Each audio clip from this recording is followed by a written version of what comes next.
छोटी बच्ची ने एक ही बार में दर्जनों इंस्टेंट नूडल्स खा डाले। पुलिस अफसर को धन्यवाद कहते हुए उसने एक पीला ताबीज दिया और कहा कि यह उसे पत्नी ढूंढने में मदद करेगा। अफसर ने इसे बच्चों का मजाक समझा, लेकिन जैसे ही उसने ताबीज लिया उसकी एक्स गर्लफ्रेंड का फोन आ गया। वह सुलह करना चाहती थी और अगले ही दिन शादी की बात करने लगी। यह बच्ची साधारण नहीं थी। 3 साल पहले उसे एक जादूगर ने गोद लिया था। गुरु ने बताया था कि उसने अपनी शक्तियों पर लगभग काबू पा लिया है और अब वह अपने परिवार का श्राप तोड़ सकती है। घर लौटने की जल्दी में जादूगर ने उसे एक पीचवुड की तलवार और 2 जादुई चीजें दी। एक इशारे में बच्ची सीधे अपने घर के पास पुलिस स्टेशन पहुंच गई। पुलिस की मदद से पिता ने उसे ढूंढ लिया। लग्जरी कारें विला में घुसी, लेकिन बच्ची ने देखा कि पूरा घर काली आभा से घिरा था। उसे समझ आ गया कि यहाँ कुछ बहुत गलत है। घर के अंदर उसने अपने भाई को व्हील चेयर पर देखा। उसे शक हुआ कि यह सिर्फ हादसा नहीं था। तभी पिता की नाजायज बेटी आई और ब्रेसलेट देने लगी। ब्रेसलेट से काली धुंध निकलते ही बच्ची समझ गई कि परिवार की बर्बादी की जड़ यही है। 4 साल पहले माँ की अचानक मौत हुई थी। उसके बाद सौतेली माँ और बेटी इस घर में आई। बच्ची ने ब्रेसलेट छीन लिया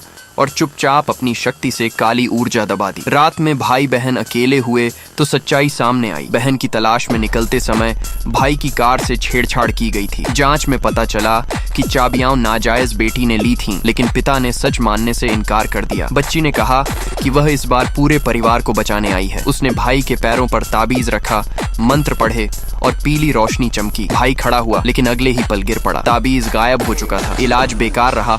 तब बच्ची कंपनी पहुंची। पूरा ऑफिस काली ऊर्जा से भरा था। मीटिंग के दौरान उसने जादू से उस ऊर्जा को नष्ट कर दिया। एक शेयरधारक ने भाई का मजाक उड़ाया। बच्ची ने शर्त रखी, अगर भाई खड़ा हुआ तो उसे इस्तीफा देना होगा। भाई सबके सामने खड़ा हो गया। एक उंगली की चुटकी में शेयरधारक घुटनों पर आ गया और सच उगल दिया कि सौतेली माँ कंपनी लूट रही थी। घर लौटने पर पिता ने बेटे को चलता देखा, लेकिन बच्ची जानती थी असली लड़ाई अभी बाकी है।